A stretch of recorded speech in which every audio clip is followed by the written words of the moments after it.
Usted ha quedado en poder de 1.1 millones de Bitcoin, eso es aproximadamente. Yo le quisiera preguntar, Ana, ¿por qué presenta el resultado del reciente caso judicial como una gran victoria cuando ahora le debe a la familia Clayman $100 millones? También quisiera saber por qué está demandando a los... El Bitcoin se ha utilizado para compra de drogas, armas, tráfico ilegal de menores, etcétera. Pues una buena noticia es hablar con nuestro siguiente invitado, el doctor Craig Wright. Él es científico informático, empresario, inventor, de origen australiano, con PhD en Ciencias de la Computación y Economía de la Universidad Charles Sturt, doctor en Teología de la United Theological College, recibido en el año 2003, tiene maestría en Estadística, tiene maestría en Derecho Comercial Internacional, es un informático que además está haciendo una afirmación que por supuesto a todos nos deja sorprendidos. Él dice ser Satoshi Nakamoto, el hombre que habría creado en el año 2008 al Bitcoin. Bajo ese nombre, en aquel octubre de 2008, se publicó el documento que establecía cómo iba a funcionar esa moneda digital que hoy por hoy sigue siendo el furor en los mercados. Grace, ¿puede usted saludar al Dr. Craig Wright y hacerle la primera pregunta? Dr. Craig Wright, welcome to W Radio. Thank you very much. Thank you for being with us. Bueno, Ana, la primera pregunta que le quisiera hacer al señor Wright es por qué no ha podido proporcionar una prueba criptográfica de que es Satoshi Nakamoto, firmando, por ejemplo, un mensaje en el blockchain. Mr. Wright, we want to begin by asking you, why have you not been able to provide cryptographic proof that you are Satoshi Nakamoto? For example, I don't know, signing a message on the blockchain. There's no such thing. The problem people get is they're listening to all these anarchists who tell you that Bitcoin is designed as a cryptocurrency. It's not. If you read my white paper, it says identity is firewalled from the chain. That doesn't mean it doesn't exist. The same way that if you own a share certificate and you trade it and the ticker records the trade, and that's not public, the share certificate still records all of the owners and the transfers. So the problem is you have a lot of people trying to promote this false idea of Bitcoin because they want it to be like eCash. They want it to be a cryptocurrency, but it's not. It's digital cash, and it's designed not to work that way. So to have a signature, you first of all need identity, and then you can use the signature. You can't do it the other way around. It's a one-way function.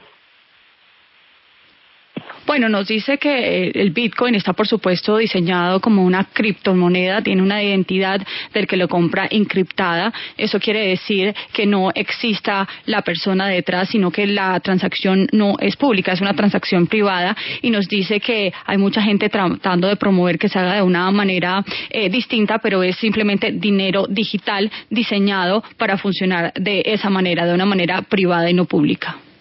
Doctor Wright, usted tuvo esta semana una victoria muy importante en la Corte de la Florida. Usted ha quedado en poder de 1.1 millones de Bitcoin, eso es aproximadamente unos $50,000 millones. ¿Por qué cree usted que si la Corte de la Florida le da a usted ese título de Satoshi Nakamoto, por qué la comunidad de las criptomonedas alrededor del mundo aún no lo ve usted como ese creador oficial? Mr. Wright, this week you had a very important win in the Court of Miami. To one extent, we could interpret this judging as if the court accepts that you are Satoshi Nakamoto. Of course, this could always be controversial. But why do you think the Court of Miami is able to say, okay, you are Mr. Nakamoto, but the cryptocurrency around the world, the industry around the world is not able to give you that name, is not able to accept or to say, yes, you are Satoshi? Some people do.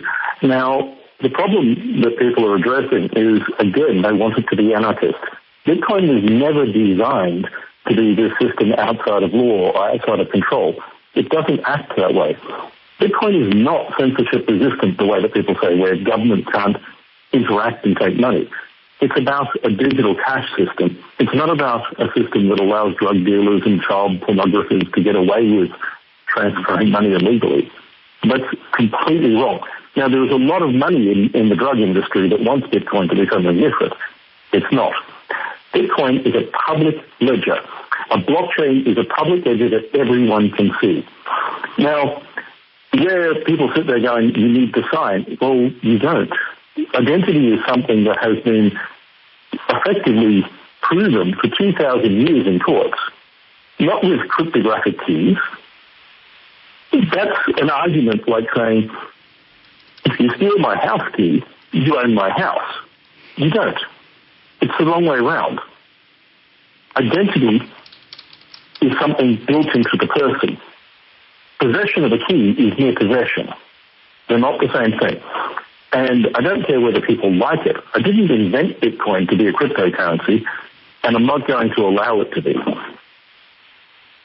Bueno, nos dice que algunos piensan que el problema está con el control de la criptomoneda. Nos dice que simplemente ellos no lo diseñaron para estar por fuera de la ley o del control de las autoridades. Es un sistema simplemente digital y no se creó para permitir esas transacciones ilegales. Digamos, de cierta forma, el blockchain es un activo que está ahí, tangible. Entonces, la identidad es algo simplemente de la persona y que simplemente pues está oculto dentro del Bitcoin. Y yo le quisiera preguntar, Ana, ¿por qué presenta el resultado del reciente caso judicial como una gran victoria cuando ahora le debe a la familia Clayman $100 millones? Why do you believe that this judging of the Miami court on Monday, in terms of they saying, you know what, you don't have, Mr. Clayman does not have 50% of all your Bitcoins. Why would you say that the $100 million that you have to give them is a triumph?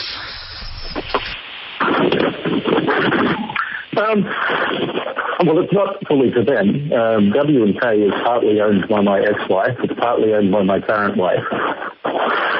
Excuse me. The percentage is somewhere between 20 and 33% that needs to be adjudicated. There's a court case for that already. So the reality here is an argument over a conversion which is not a theft, as people put, but effectively the same as if Alice leaves her goods in Bob's warehouse and Bob's warehouse burns down, then Bob is responsible in conversion for Alice. The same sort of thing. Because the company failed, I didn't sort of make sure something happened after Dave died. The court's saying that I should have put more effort into it. Now, the issue there is fine. I didn't think it was that big a deal, but $100 million, if that's the requirement, then the reality is after all of this fight, he's probably getting about 25 after tax and other costs, not much at all. So it seems a bit of a silly thing for them to do. The real thing here is the court has decided and looked at all the evidence and all of the claims and allegations and has come up with a verdict saying that there was no partnership. I was the only person who created it. Yes, I admit, lots of people have helped me throughout the development of Bitcoin, but that doesn't mean they own part of my invention. So all that's been vindicated. Bueno, nos dice que la realidad acá es que la Corte ha decidido mirar la evidencia, los argumentos y el veredicto al final dice que no eran socios del señor David Clayman. Entonces eso es una gran ganancia para él porque dice que a pesar de que muchas personas trabajaron junto a él, no todos hacen parte de su invención. Y si él va a pagar los $100 millones, Ana, ¿cómo planea hacerlo? Grace, pero discúlpeme, repítame por favor. Sí, quisiera preguntarle si esos $100 millones él planea pagarlos y cómo lo hará, de dónde sacará ese dinero. In terms of this $100 million, how do you plan to pay for it? I mean, are you planning to pay it, and how will you pay for it? I'll pay for it, but that hasn't been decided yet. The enforcement will have to come down after time. That will, the ownership of the company needs to be decided. There's a court case on that. So there's a long time before that becomes an issue. The total assets I have through my trust in companies exceed about $60 billion at the moment. So it's not really an issue. It's just one that the court needs to sort out. Bueno, nos dice que él lo pagará, pero eso simplemente no se ha decidido. Faltan otras instancias para definir quién es el dueño de la compañía, por ejemplo. Entonces, realmente, para él, cree que no es un problema. Y Ana, también quisiera saber por qué está demandando a los desarrolladores de Bitcoins. Can you explain to us why is it that you're suing the Bitcoin developers? It's not so much what I'm suing the Bitcoin developers. What I'm trying to do is get them to take the legal mandate that they have and to enforce under the rules of a development team. So back in 2005, U.S. Supreme Court in MGM versus Glockster, and later a case, the U.S. government versus LimeWire, decided that peer-to-peer developers are responsible for the products that they manage. Now, this is argued by these people who want to be anarchists, that there are no developer rights, rules, etc. But the reality is that's not correct. Bitcoin is not encrypted. Bitcoin is a public ledger. All these lies about Bitcoin need to end. So what I'm going to do is ensure that the courts, that government, that law enforcement understand that Bitcoin can be seized. It can be frozen and seized. If you have drug money laundering, or other money in Bitcoin, then the last thing you want to do is leave it there because, trust me, it's not going to survive. Anything left in Bitcoin from illegal activities is just going to be grabbed. It is the simplest system to take money out of in that way. Él lo que trata de hacer es tomar ese mandato legal que tienen los desarrolladores de Bitcoin. Nos dice que en 2005 se decidió que esos desarrolladores de Bitcoin son responsables de lo que se desarrolla ahí, y nos dice que lo que quiere desmentir básicamente es que el Bitcoin no está encriptado y todas esas mentiras que hay alrededor del Bitcoin, y que la corte y el gobierno entiendan que el Bitcoin puede ser congelado, y nos dice que además debe ser pues una persona, por ejemplo, que quiere lavar dinero por el Bitcoin, lo último que quiere hacer o debe hacer es dejarlo ahí, porque no va a sobrevivir simplemente ese dinero. Dr. Wright, hemos visto que en algunos momentos en el 2010 el Bitcoin se ha utilizado para compra de drogas, armas, tráfico ilegal de menores, etcétera. Si es usted realmente Satoshi Nakamoto, ¿se arrepiente usted de haber manejado las cosas como se han manejado con respecto a su moneda? As you know, Mr. Wright, close to 2010, we have seen that Bitcoin has been used to buy drugs, for trading of minors, many illegal activities. If you are really Satoshi Nakamoto, to an extent, do you regret creating Bitcoin or allowing it to work the way that it does and that it has been used for these illicit activities? Very much so. I regret the entire use of my protocol for drugs and other illicit activities. But that's what I've been working for and fighting to get changed.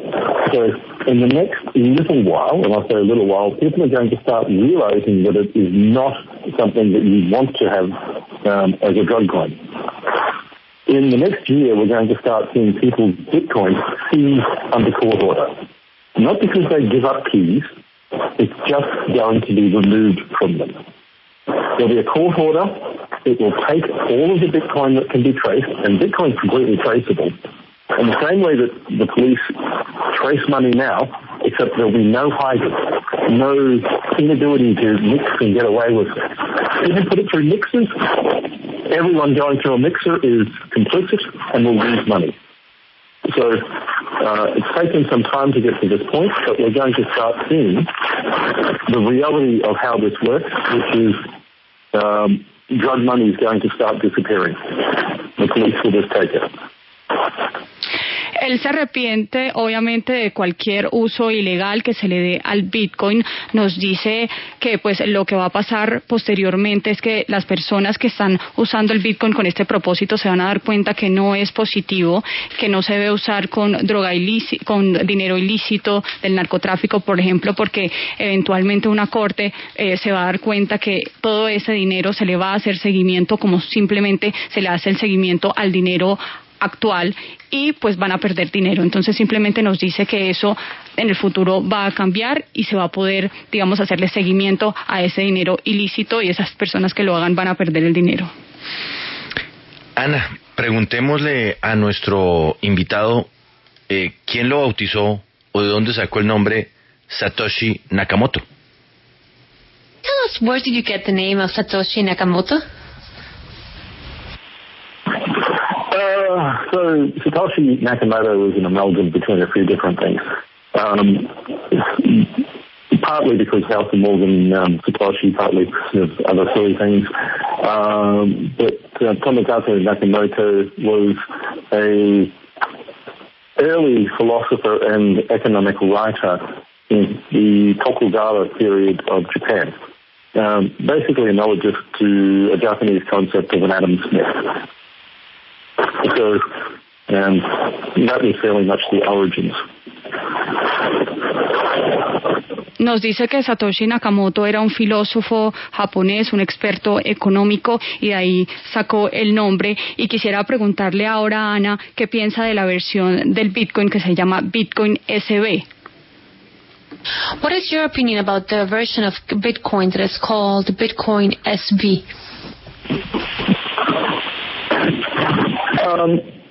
It's the only real version of Bitcoin. BTC is a fork of Bitcoin. When I released Bitcoin, I said that the protocol was set in stone.